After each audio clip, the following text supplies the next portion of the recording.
Assalamualaikum. Hey semuanya, kembali lagi bersama Mimin di channel Sajak Peristiwa. Semoga untuk kalian yang sudah mendengarkan diberikan kesehatan, dilancarkan rezekinya, serta selalu dalam lindungan Sang Maha Pencipta. Sebelum kita lebih jauh dengan cerita horornya, seperti biasa kita masuk ke dalam intro.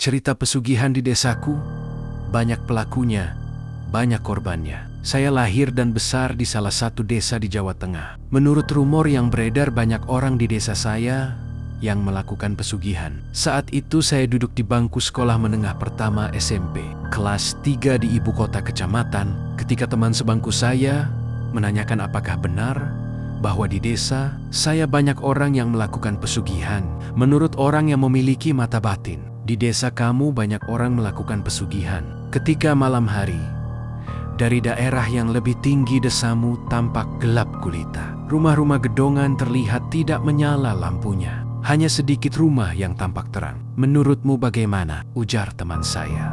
Mendapatkan pertanyaan tersebut saya hanya diam. Sudah sering saya mendengar hal semacam itu. Bahkan rumor tersebut sudah ada sejak dulu. Tetapi jika dilihat dari kacamata ekonomi, wajar saja jika banyak orang kaya di desa saya. Sebab desa saya merupakan salah satu sentra ekonomi. Penjelasan kakek buyut.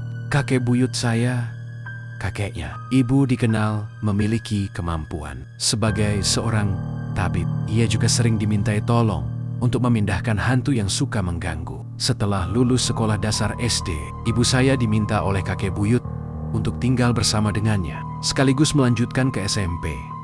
Kakek saya yang saat itu ekonominya sedang sulit pun setuju dengan hal tersebut. Bukan berarti di rumah kakek buyut ibu bisa bersantai ria. Ia banyak melakukan kegiatan domestik seperti mencuci pakaian, memasak, membikin air minum untuk tamu, menjemur biji kopi. Maka tidak mengherankan jika ibu mewarisi kemampuan milik kakek buyut dan nenek buyut. Suatu hari ibu sedang mencuci baju di sungai, ditemani kakek buyut. Lalu ibu bertanya, apakah benar di desa ini banyak orang melakukan pesugihan? Kakek pun menjawab iya.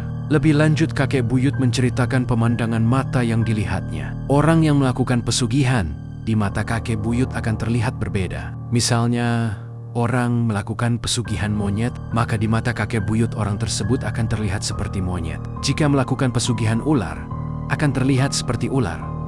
Begitu seterusnya. Menurut penuturan ibu, kakek buyut juga menceritakan bahwa ada satu weton hari istimewa. Weton tersebut tidak akan bisa melakukan pesugihan dan tidak akan bisa menjadi tumbal, yaitu weton Jumat. Perihal pemandangan mata yang dilihat oleh kakek buyut, itu juga yang menjadi sebab mengapa hingga wafatnya pada tahun 2000 di Makkah ketika melaksanakan ibadah haji, ia tidak pernah mau melaksanakan sholat Jumat di masjid desanya. Katanya, ia melihat hal-hal aneh di beberapa bangunan masjid. Bangunan yang di dalamnya terdapat uang hasil pesugihan. Sekalipun uang hasil pesugihan tersebut disumbangan, pasti akan terlihat berbeda. Wang nemu. Kondisi ekonomi keluarga saya saat itu TK, SD, SMP belum stabil seperti sekarang. Baru stabil tatkala saya duduk di kelas 2 aliyah. Alhasil ibu pun banting tulang bekerja menjadi buruh tani. Ayah saya bekerja di Jakarta, tetapi istilahnya ngemprah, jarang kirim uang. Beberapa tahun kemudian, ayah mengakui kalau uang gajiannya untuk orang tuanya. Masa-masa SMP bagi saya adalah masa terberat. Seringkali ibu tidak ada beras di rumah. Alhasil, saya ikut makan di rumah adiknya ibu dan nenek dari pihak ibu. Pernah batuk kering selama berminggu-minggu. Boro-boro periksa.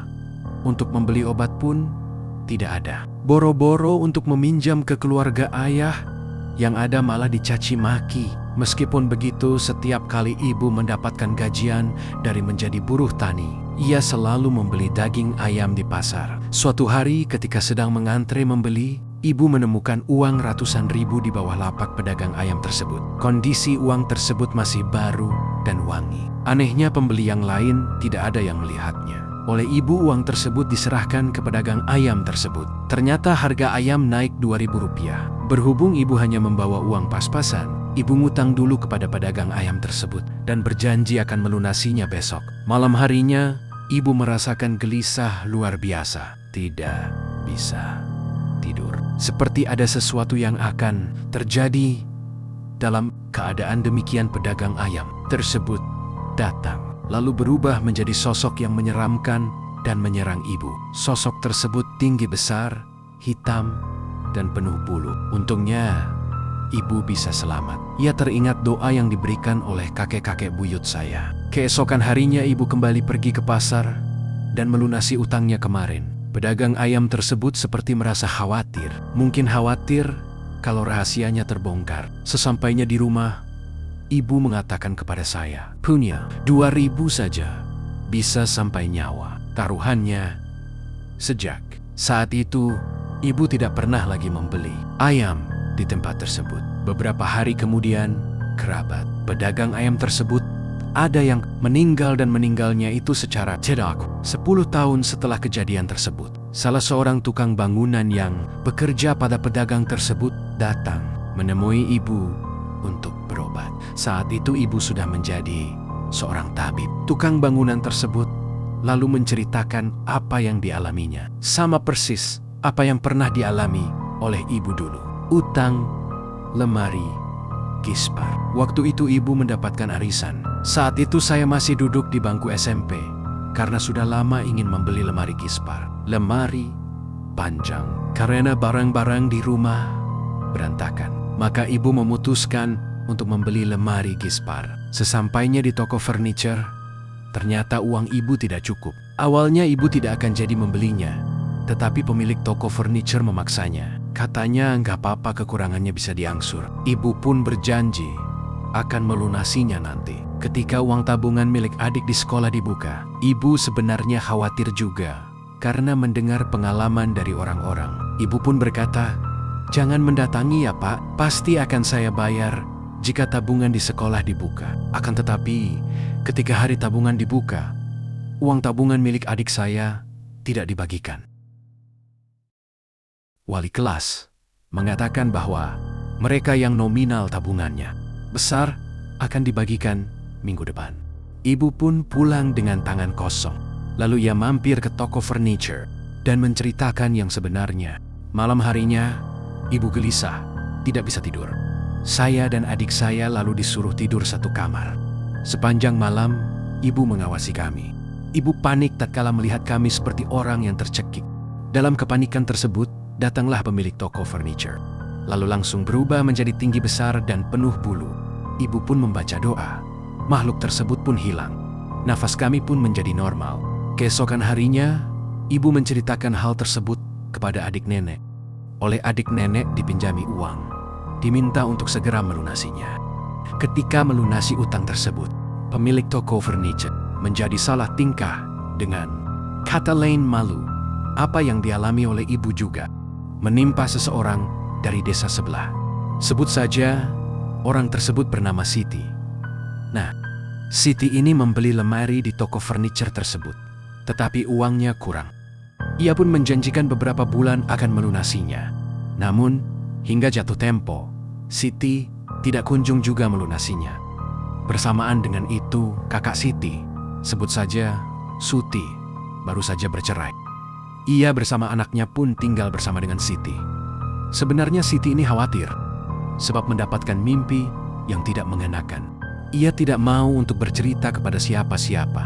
Pada suatu malam, Suti tidur di kamar Siti, sementara Siti tidur di kamar belakang. Dini hari, Siti melihat penampakan tinggi besar dan penuh dengan bulu masuk ke dalam kamarnya yang ditiduri oleh Siti. pun bergegas masuk ke kamar belakang. Ia tidak berani untuk menyelamatkan adiknya, sebab ia khawatir akan menjadi mangsa. Keesokan harinya Suti ditemukan sudah tidak bernyawa dalam kamar tersebut. Beberapa hari kemudian, Siti mendengar suara dari dalam rumah. Suara tersebut adalah suara Suti. Ia menangis sekaligus menyalahkan adiknya, mengatakan bahwa dirinya tidak tahu, menahu apapun, tetapi kok malah dijadikan korban. Teman saya hampir dijadikan tumbal.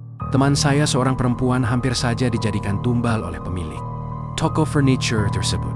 Rumahnya menang, tidak jauh dari toko tersebut. Berulang kali ia mengalami kesurupan, dan kondisinya pun menurun drastis. Akhirnya dibawalah teman saya ini ke salah seorang kiai. Ibu dari teman saya ini kemudian oleh kiai dibuka sedikit mata batinnya. Dalam penglihatannya, ia melihat siapa saja yang sudah dijadikan tumbal. Ternyata sudah banyak. Ternyata ada beberapa orang yang ia kenal, seperti tukang cilok yang dulu meninggal mendadak. Kemudian ia juga melihat sepupu ibu saya. Untuk yang ini, dia sedikit heran. Kok bisa? Karena seingat dirinya sepupu ibu saya meninggal karena kecelakaan terjatuh dari angkot ketika hendak mendaftar SMA. Ibu teman saya ini pun menceritakan apa yang dilihatnya kepada ibu saya.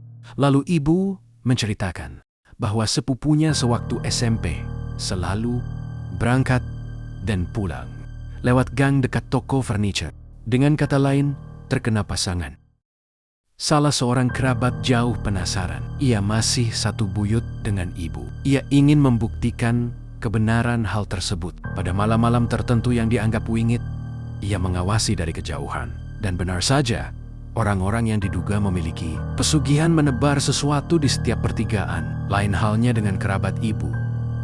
Salah seorang teman kakek lebih nekat lagi. Pada malam tertentu, ia mendatangi rame-ramai yang diduga melakukan pesugihan. Mengintipnya dari jendela, pemandangan yang ia lihat sungguh mengagetkan. Pesugihannya makam-makam, ada yang ular, buta ijo, kera, dan lain-lain. Pesugihan monyet. Waktu itu ibu dimintai tolong untuk mengurut anak yang tangannya patah. Awalnya ibu menolak untuk diajak ke rumah orang tua si anak tersebut. Lebih baik datang saja ke rumah. Tetapi orang tua si anak tidak mau. Akhirnya, dengan terpaksa, ibu datang ke rumah orang tersebut. Nah, begitu memasuki pintu, ibu merasakan hawa yang tidak enak, seminap kalau istilahnya orang Jawa.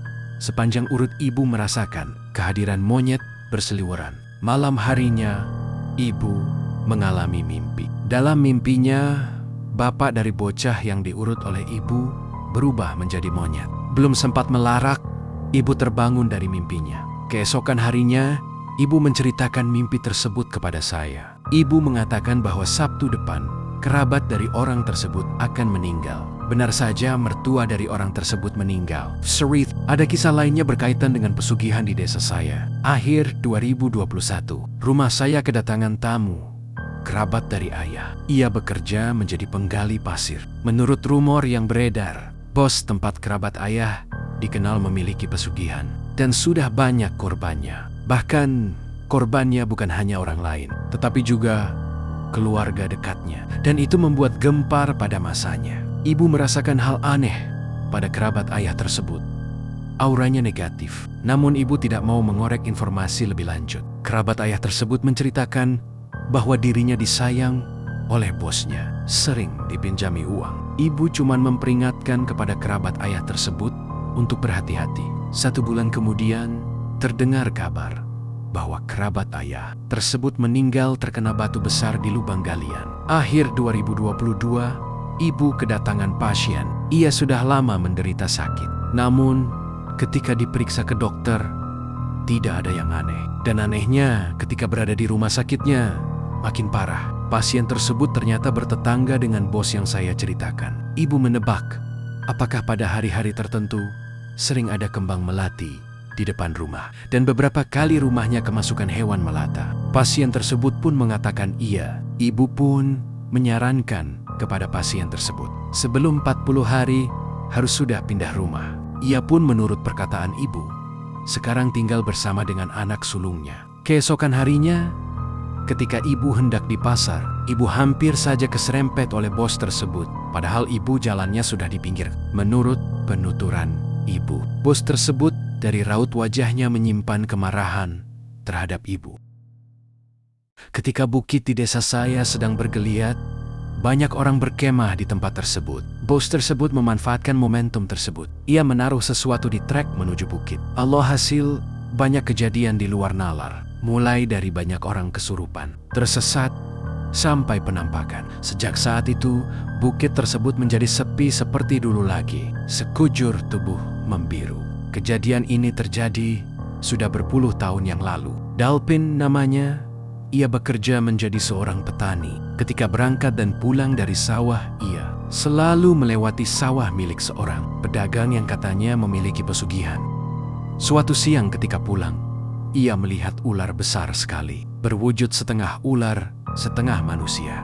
Ia tersentak kaget tatkala ular tersebut berbalik badan menuju arahnya. Ditambah lagi, kepalanya merupakan seorang yang selama ini ia kenal, yaitu pedagang yang katanya memiliki pesut. Dalpin pun berhasil selamat sampai rumah. Di rumah, ia menceritakan kejadian yang dialaminya. Istrinya pun memperingatkan kepada Dalpin untuk tidak pergi ke sawah. Tetapi siang harinya, tepatnya wayah tanggung, yaitu jam 11 siang, Dalpin malah menuju ke sawah. Hingga sore hari, Dalpin tidak kunjung pulang. Kemudian orang baru rami mencarinya.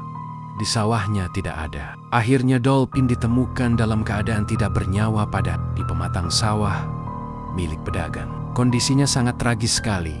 Sekujur tubuh hitam membiru. Pesan saya adalah jangan sekali-kali menyekutukan Tuhan. Tidak ada cara instan untuk menjadi kaya. Kalau mau kaya ya berusaha dengan cara halal. Lebih baik sengsara di dunia daripada sengsara di akhirat. Sengsara di dunia tidak ada apa-apanya dibandingkan dengan sengsara di akhirat.